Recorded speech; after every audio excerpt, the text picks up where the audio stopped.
আম, একটা কথা বলি, আমার বউয়ের অপছন্দ হয় এমন কোনো কাজই আমি করব না, এই সিদ্ধান্ত আমি কিন্তু প্রথম দিনই নিয়ে নিয়েছিলাম। ওর যদি এই ভাত কাপড়ের অনুষ্ঠানটা পছন্দ না হয় তাহলে আমার সত্যি ইচ্ছে নেই এর ভেতর ঢোকার। আর আমার নিজেরও মনে হয় যে সত্যি এইসব রিচুয়ালের কোনো মানে নেই। কিন্তু তাই বলে একটা অনুষ্ঠান? গুড্ডি যখন এত বড় একটা চাকরি পেয়েই গেছে আর ও যখন এই দায়িত্বটা নিতে চায় যে ওর আশপাশের সকল যেসব মানুষজন আছেন তাদের দায়িত্ব ও নেবে, তাহলে এই ভাত কাপড়ের থালাটা বরং ও ঘুরিয়ে ঘুরিয়ে সবার হাতে তুলে দিক, বা আমরা সবাই এই ভাত কাপড়ের থালাটা ছুঁয়ে থাকি। ওর হাতে থাক ভাত কাপড়টা, আমরা সবাই মিলে ধরছি থালা। ফর চেঞ্জ কিছু একটা অন্যরকম কিছু একটা হবে, তাই না? বাহ, ব্রিলিয়ান্ট আইডিয়া। অমনি তুমি বলছো ব্রিলিয়ান্ট আইডিয়া? এটা বাড়াবাড়ি ছাড়া আর কিছুই নয়। তুমি তো জানো শিরিন দিদি, আমার সব সময় সব বিষয়ে একটু বেশি বাড়াবাড়ি। এই বাড়াবাড়ি নিয়ে তো তুমি অনেকবার অভিযোগও করেছো, কিন্তু এই বাড়াবাড়িটা আমি করতে চাই। এই বাড়াবাড়িটা হলে আমি আমার জীবনটাকে ধন্য মনে করব। আচ্ছা আচ্ছা, বেশ তাই হবে। আচ্ছা, কে তুলে দেবে ওর হাতে? কেউ না, কেউ তুলে দেবে না ওর হাতে। আমি এখানে রাখছি, গুড্ডি নিজেই তুলে নেবে। গুড্ডি, তুলে নাও। তোমার কাছে আমার কৃতজ্ঞতা শেষ নেই জুতাজি। কৃতজ্ঞতা? এর মধ্যে কৃতজ্ঞতার কি আছে? কৃতজ্ঞতা কোনো প্রশ্নই উঠছে না। একটা দারুণ আইডিয়া দিলে জানো তো, জয় করে নিলে সবকিছু। জয় করার রাস্তা তো সবার সামনেই খোলা থাকে অনুজ। কেউ হয়তো জয় করতে চায়, কেউ জয় করতে চায় না। তুমি হয়তো জয় করতে চাওনি, তাই করোনি।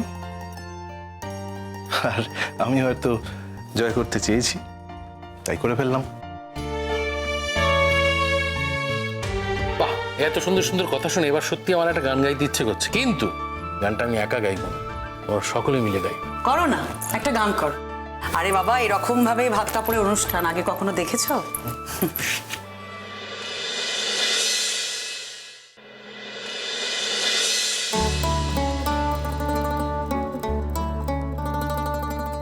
স্যারজি, আমি জানি আপনার এসবের কোনো দরকার নেই। আপনি সারা জীবন নিজেই নিজের ভাত কাপড় জোগাড় করতে পারবেন। এটা তো একটা প্রতীকী মাত্র। এর মানে তো আর সত্যি সত্যি আমি আপনার ভাত কাপড় জোগাড় করবো না সারা জীবন। এটা হলো পরস্পর যাতে পরস্পরের সারা জীবন ধরে সমস্ত বিপদে পাশে থাকতে পারি, সেটারই একটা অঙ্গীকার। সবসময় তো একজন পুরুষই এই অঙ্গীকার করে এসেছে, এবার না হয় একজন মেয়ে এই অঙ্গীকার করলো। শিরিন দিদি, এসো এসো। শিরিন, ওখানে দাঁড়িয়ে থেকো না। এটা তো একটা খুব ভালো উদ্যোগ, ভালো বার্তা। আমার নিজেরই তো খুব ইন্সপায়ারিং লাগছে পুরো ব্যাপারটা। সত্যি এবার মনে হচ্ছে যে জীবনে কিছু করা উচিত, কিছু না করাটাই অপরাধ। আর পারলে দুর্গত লোকেদের পাশে দাঁড়ানো উচিত। সেটাতে যে কি শান্তি সেটা এখন বুঝতে পারছি। এসো।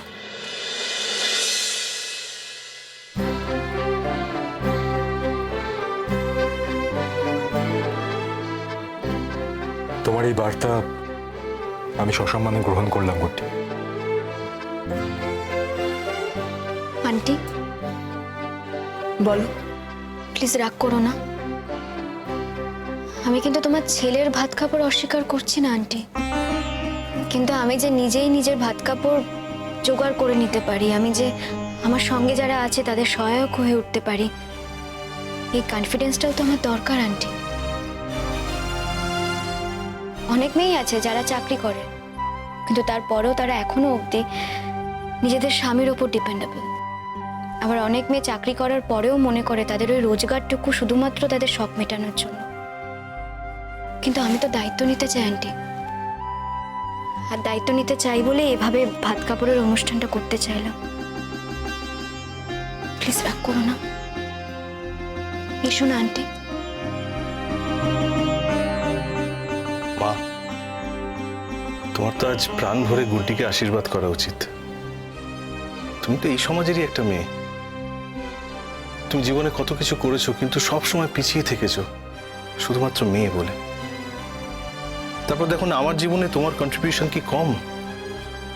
আমার বাবা নেই, তুমি তোমায় মানুষ করেছো, কখনো মা হয়ে কখনো বাবা হয়ে। কই কোনোদিন তো কারো প্রত্যাশা করনি কেউ এসে তোমায় সাহায্য করবে, কেউ তোমার পাশে দাঁড়াবে, এমনটা তো ভাবনি। তাহলে আজ যখন এই ভাত কাপড়ের অনুষ্ঠানের মাধ্যমে কেউ কারোর দায়িত্ব নেবে, এরকম একটা অনুষ্ঠানে তোমার এত এক্সাইটমেন্ট কিসের? মা, তোমার তো অন্তত অন্যভাবে ভাবা উচিত ছিল, বলো। ধরো। মা, প্লিজ এসো, এসো।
তোমার কাছে মুখ দেখানোর আমার কোনো মুখ নেই গুড্ডি।